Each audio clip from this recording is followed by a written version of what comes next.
ನಿಲ್ದಾಣಕ್ಕೆ ಭೇಟಿ ನೀಡಿ ಪರಿಶೀಲಿಸಿದ ಉಪಮುಖ್ಯಮಂತ್ರಿ doctor G Parameshwara.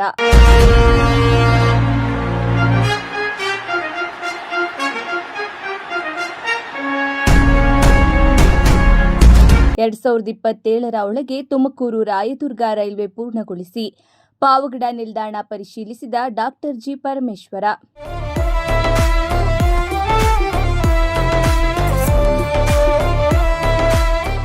Tumakuru Rayadurga railway ಮಾರ್ಗದ ಅಭಿವೃದ್ಧಿ ಕಾರ್ಯಗಳಿಗೆ ವೇಗ ನೀಡುವಂತೆ ಉಪಮುಖ್ಯಮಂತ್ರಿ ಡಾಕ್ಟರ್ ಜಿ ಪರಮೇಶ್ವರ್ ಅವರು ಅಧಿಕಾರಿಗಳಿಗೆ ಸೂಚನೆ ನೀಡಿದರು. ಸೋಮವಾರ ಪಾವಗಡ ಪಟ್ಟಣದಲ್ಲಿ ನಿರ್ಮಾಣಗೊಂಡಿರುವ ರೈಲ್ವೆ ನಿಲ್ದಾಣಕ್ಕೆ ಭೇಟಿ ನೀಡಿ ಪರಿಶೀಲನೆ ನಡೆಸಿದ ಅವರು ಕಾಮಗಾರಿಗಳ ಪ್ರಗತಿಯನ್ನ ಅವಲೋಕಿಸಿದರು.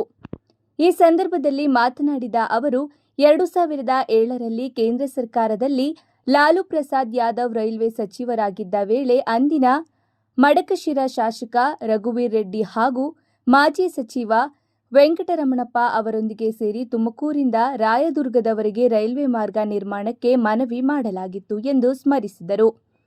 ಅದೇ ವರ್ಷ ಈ ಯೋಜನೆಗೆ ಅನುಮೋದನೆ ದೊರಕಿದ್ದು ರೈಲ್ವೆ ಬಜೆಟ್ನ ಪಿಂಕ್ ಬುಕ್ನಲ್ಲಿ ದಾಖಲಿಸಲಾಗಿತ್ತು. ಆ ಸಂದರ್ಭದಲ್ಲಿ ಸುಮಾರು 98 ಕೋಟಿ ರೂಪಾಯಿ ಮೀಸಲಿಡಲಾಗಿತ್ತು ಎಂದು ತಿಳಿಸಿದರು.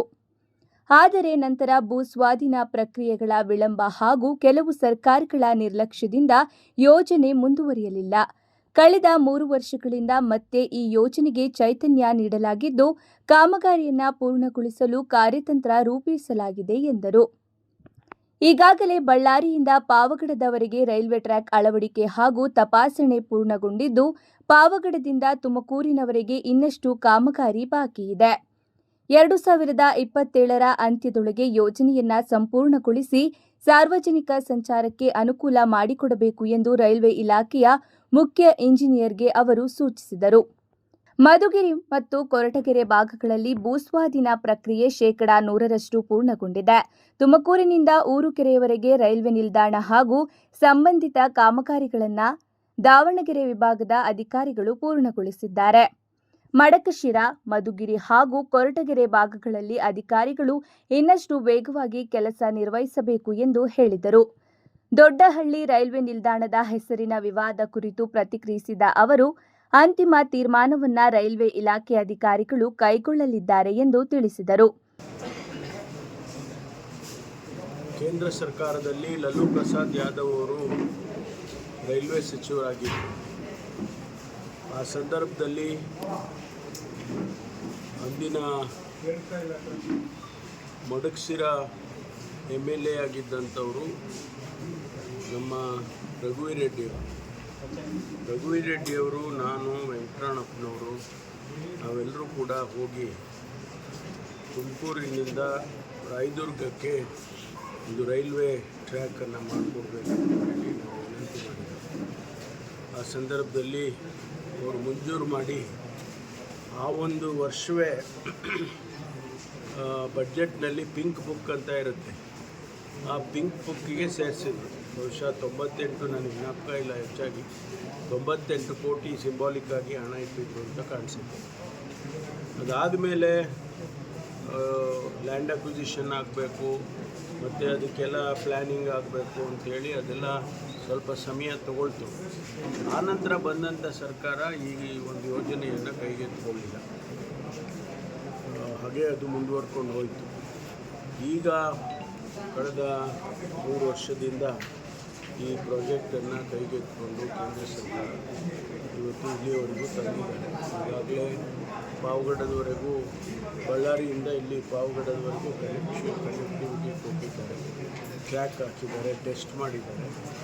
ಇನ್ನು ಪಾವಗಡದಿಂದ ತುಮಕೂರುವರೆಗೂ ಆಗಬೇಕಾಗುತ್ತೆ. ಅದು ಕೂಡ ಈಗಾಗಲೇ ಲ್ಯಾಂಡ್ ಅಕ್ವಿಸಿಷನನ್ನು ನಮ್ಮ ಜಿಲ್ಲಾಧಿಕಾರಿಗಳು ಸಂಪೂರ್ಣವಾಗಿ ಲ್ಯಾಂಡ್ ಅಕ್ವಿಸಿಷನ್ ಮಾಡಿಕೊಟ್ಟಿದ್ದಾರೆ. ಆ ಕೆಲಸವೂ ಕೂಡ ಈಗ ತ್ವರಿತಗತಿಯಲ್ಲಿ ತುಮಕೂರಿಂದ ಪಾವಗಡದವರೆಗೂ ಆಗಬೇಕು ಅಂತೇಳಿ ನಮ್ಮ ಚೀಫ್ ಇಂಜಿನಿಯರವರನ್ನು ವಿನಂತಿ ಮಾಡಿದ್ದಾರೆ. ಬಹುಶಃ ಮುಂದೆ ಇನ್ನು 1 ವರ್ಷದೊಳಗಾಗಿ ಆ ಒಂದು ಕನೆಕ್ಟಿವಿಟಿ ಕೂಡ ತುಮಕೂರು ಟು ಪಾವಗಡ ಆಗುತ್ತೆ ಅಂತೇಳಿ ನಾನು ಆಶಾವಾದಿಯಾಗಿದ್ದೇನೆ.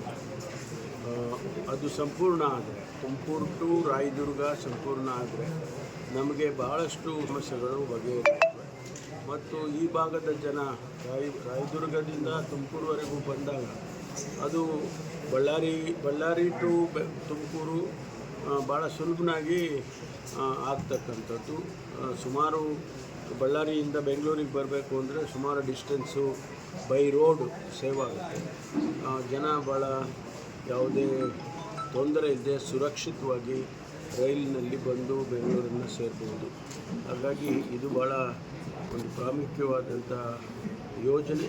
ನಮಗೆ ತುಮಕೂರಿಗೆ ಭಾಳಷ್ಟು ಉಪಯೋಗ ಆಗುತ್ತೆ ಇದರಿಂದ ಅಂತೇಳಿ ನಾನು ಭಾವಿಸ್ತೇನೆ. ಆದಷ್ಟು ಶೀಘ್ರವಾಗಿ ಅವರ ಯೋಜನೆಯ ಅಂದಾಜಿನ ಪ್ರಕಾರ ಅವರು 28 ಅಂತ ಹೇಳ್ತಾರೆ.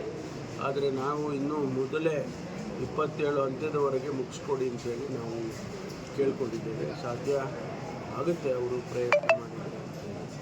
ಅದರಿಂದ ಇವತ್ತು ಭಾಳ ನಾನು ಪಾವಗಡಕ್ಕೆ ಮಾನ್ಯ ವೆಂಕಟರಮಣಪ್ಪನವರ ಶ್ರದ್ಧಾಂಜಲಿ ಅರ್ಪಿಸೋದಕ್ಕೆ ಬಂದಿದ್ದೆ.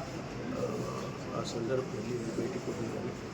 ನಮ್ಮ ಚೀಫ್ ಇಂಜಿನಿಯರ್ ಅವರು, ನಮ್ಮ ಜಿಲ್ಲಾಧಿಕಾರಿಗಳು, SP ಅವರು ನಾವೆಲ್ಲರೂ ಕೂಡ ಬಂದು ಇದನ್ನು ನೋಡಿದ್ದೇವೆ. ಭಾಳ ಸಮಾಧಾನ ತಂದಿದೆ. ಆದರೆ ನಮ್ಮ ಪೂರ್ತಿ ಪಾವಗಡ ಟು ತುಮಕೂರು ಕನೆಕ್ಟಿವಿಟಿ ಆದಾಗ ಇನ್ನೂ ಹೆಚ್ಚು ಸಂತೋಷ ಆಗುತ್ತೆ.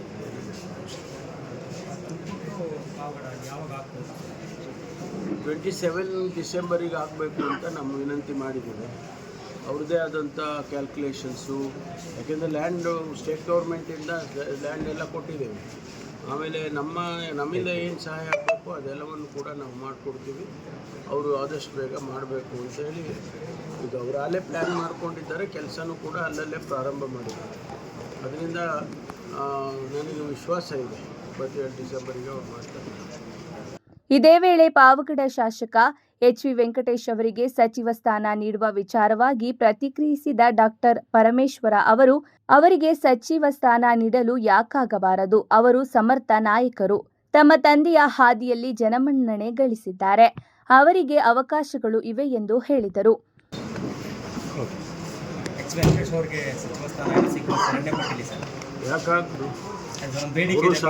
ಅವರು ಸಮರ್ಥರಿದ್ದಾರೆ.